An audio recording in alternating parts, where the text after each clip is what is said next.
അഞ്ച് വർഷങ്ങൾക്ക് മുമ്പെയാണ് ഇവിടെ ഞാൻ ഈ തെങ്ങും തൈ നടന്നത്. തെങ്ങും തൈ എന്ന് പറഞ്ഞാൽ ഒരു തെങ്ങും തൈക്ക് 350 രൂപ ക്രമത്തിൽ വാങ്ങി കൊണ്ടുവന്നാണ് ഞാൻ 25 മൂട് തൈ ഇവിടെ പിടിപ്പിച്ച് അന്ന് അവർ എന്നോട് പറഞ്ഞത് ഇത് 6 വർഷമൊക്കെ ആകുമ്പോൾ കായ്ക്കുമെന്നാണ്.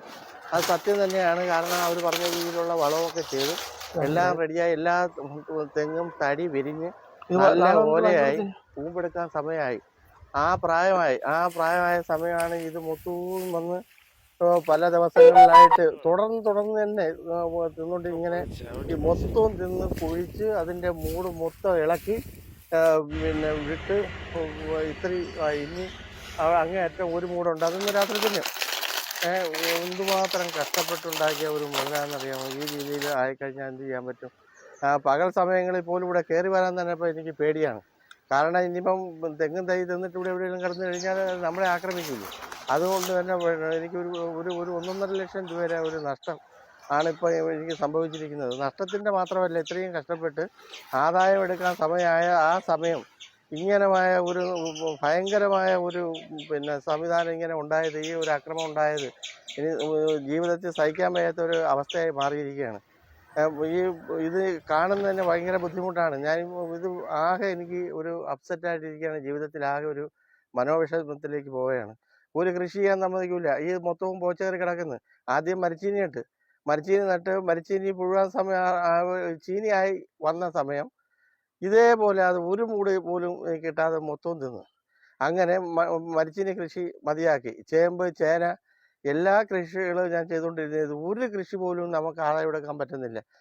അവസാനം കുറച്ച് വാഴ കൊണ്ട് നട്ടപ്പോൾ വാഴര മൂട് തുറന്നിട്ട് ആ വാഴര മാണം മൊത്തവും അതിപ്പോൾ നിന്നുകൊണ്ടിരിക്കുകയാണ്. അപ്പോൾ അതോടുകൂടി തന്നെ ഈ തെങ്ങും പൂർണ്ണമായിട്ട് 25 മൂട് തെങ്ങ് 5 വർഷത്തിന് മുമ്പേ നട്ട് വർഷത്തിൽ 2ഉം 3ഉം പ്രാവശ്യം വളങ്ങളും ചെയ്ത് ഈ പിന്നെ കൃഷിഭവനിൽ നിന്ന് പറഞ്ഞിട്ടുള്ളതനുസരിച്ചുള്ള വളങ്ങളും കീടനാശിനികളും ഉപയോഗിച്ച് നല്ല രീതിയിൽ സംരക്ഷിച്ചു കൊണ്ടിരുന്ന ഒരു തെങ്ങാണ് 25 മൂട് തെങ്ങ്. എന്ത് ചെയ്യും? സർക്കാരിൻ്റെ ഭാഗത്ത് ഞാൻ പഞ്ചായത്തിൽ പരാതി കൊടുത്തു, കൃഷിഭവനിൽ കൊണ്ടുവന്ന് പരാതി കൊടുത്തു. കൃഷിഭവനിൽ പരാതി കൊടുത്ത സമയം അവർ പറയുന്നത് അവർക്ക് ഇതിന് ഒന്നും ചെയ്യാൻ പറ്റുന്നില്ല. ഇൻഷുറൻസ് ഉണ്ടെങ്കിൽ എന്തെങ്കിലും നഷ്ടപരിഹാരം കിട്ടും, അല്ലെങ്കിൽ അവർക്ക് ഇത് തരാനുള്ള ഒരു ഏർപ്പാടുകളുമില്ല. പഞ്ചായത്തിൽ കൊടുത്ത് അവരെ അടുത്ത കമ്മിറ്റിക്ക് വെച്ച് എന്തെങ്കിലും ഒരു പരിഹാരം ഉണ്ടാക്കാൻ എന്തെങ്കിലും പരിഹാരം ഉണ്ടാക്കുന്നത്? ഇനിയിപ്പോൾ 2 മൂടും കൂടെ ഉണ്ട്, അത് ഇന്നോ നാളെയോ അതും തിന്നിരിക്കും.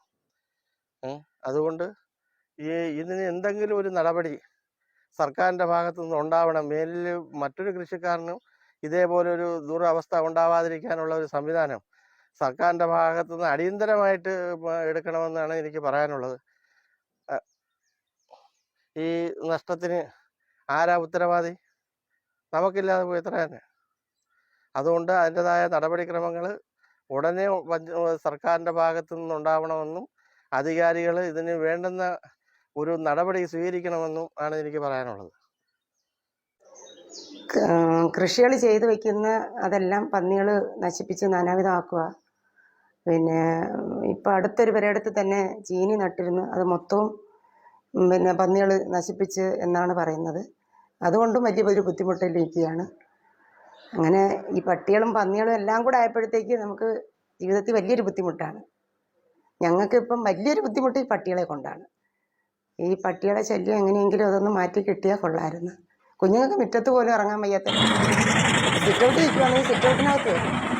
നമ്മൾ എപ്പോഴും മുന്നിട്ട് വന്ന് നിൽക്കത്തില്ല, കുഞ്ഞുങ്ങൾ സിറ്റൗട്ടിൽ നിൽക്കും. അപ്പം ഈ പട്ടികളെല്ലാം സിറ്റൗട്ടിലോട്ട് കയറുകയെന്ന് വെച്ചാൽ അതൊരു വലിയൊരു ബുദ്ധിമുട്ടാണ് ഞങ്ങൾക്ക്. അത് ഒഴിവാക്കണം എന്നാണ്.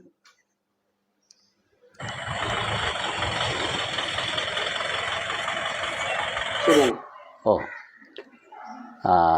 ഇവിടെ ഈ പ്രദേശത്ത് കാർഷിക രംഗങ്ങളിൽ വരുന്ന ബുദ്ധിമുട്ട് പന്നിയുടെ ശല്യം അതിരൂക്ഷമായിട്ടിരിക്കുക. ഒരു 10 മൂട് കപ്പ നട്ടുപിടിപ്പിക്കാനോ ഒരു ചേമ്പ് നട്ടുപിടിപ്പിക്കാനോ ചേന നട്ടുപിടിപ്പിക്കാനോ അങ്ങനെ കാർഷിക ആവശ്യങ്ങൾക്കുള്ള കൊച്ചു കൊച്ചു കാര്യങ്ങൾക്ക് കൃഷി ചെയ്യുന്നതിന് വലിയ ബുദ്ധിമുട്ടായിട്ടിരിക്കുക. രാത്രി കാലങ്ങളിൽ പന്നികൾ കൂട്ടത്തോടെ വന്ന് ഇതെല്ലാം കുത്തിമറിച്ച് കൃഷിക്കാരെ എണീച്ച് നോക്കുമ്പോൾ അവന് യാതൊന്നും പിന്നെ കിട്ടാത്ത രീതിയിൽ നഷ്ടപ്പെടുത്തി കളയുക. അതാണ് പന്നി ഇപ്പം ഇവിടെ ഗ്രാമപ്രദേശത്ത് ഇറങ്ങി നടത്തിക്കൊണ്ടിരിക്കുന്ന ഒരു വേല. അതിനുപരി പട്ടികൾ അതിരൂക്ഷമായ രീതിയിൽ ബൈക്കുകളോ വണ്ടികളോ പള്ളിക്കൂടം പിള്ളേർക്കോ നാട്ടുകാർക്കോ വീട്ടുകാർക്കോ മറ്റുള്ളവർക്കോ അവശത അനുഭവിക്കുന്നവർക്കോ ഈ റോഡിൽ കൂടെയോ അങ്ങോട്ടോ ഇങ്ങോട്ടോ പോകാനോ വീടിൻ്റെ പരിസരങ്ങളിലോ താമസിക്കാനൊക്കാത്ത രീതിയിൽ പട്ടികൾ പെറ്റ് പെരുവി കുട്ടികളെ ഓടിച്ചിട്ട് കടിക്കുക, ബൈക്ക് യാത്രക്കാരെ കുറുക്കെ ചാടുക, അങ്ങനെയുള്ള അപകടങ്ങൾ നിരന്തരം ഇവിടെ നടന്നുകൊണ്ടിരിക്കുകയാണ്. ഇതിന് തക്കതായ ഒരു പരിഹാരം വേണ്ടപ്പെട്ട അധികാരികൾ എത്രയും പെട്ടെന്ന് ചെയ്തില്ലെങ്കിൽ അതിരൂക്ഷമായിട്ട് ഓരോ വർഷവും പട്ടികളും പന്നികളും പെരുകിക്കൊണ്ടിരിക്കുക. ഇത്രയാണ് എനിക്ക് പറയാനുള്ളത് ബഹുമാനപ്പെട്ട ആൾക്കാരോട്. നമസ്കാരം. എൻ്റെ പേര് ഷജി ശാന്തിനികേതൻ. ഞാൻ കടയ്ക്കൽ പഞ്ചായത്ത് ഇളമ്പണ്ണൂർ വാർഡിലാണ് താമസിക്കുന്നത്. എൻ്റെ ഒരു പശ്ചാത്തലം എന്ന് പറഞ്ഞാൽ ഞാൻ ഫൈൻ ആർട്സ് കഴിഞ്ഞ് അധ്യാപന വൃത്തിയായിരുന്നു. ആ സംഭവങ്ങൾക്കിടയിൽ നമ്മുടെ കൃഷിയെ പരമ്പരാഗതമായി കൃഷി ചെയ്തു വരുന്ന ഒരു കുടുംബത്തിലെ ഒരു അംഗമാണ് ഞാൻ. ഏറ്റവും ഇളയ ഒരു തലമുറയിൽപ്പെട്ട ഒരാളാണ് ഞാൻ.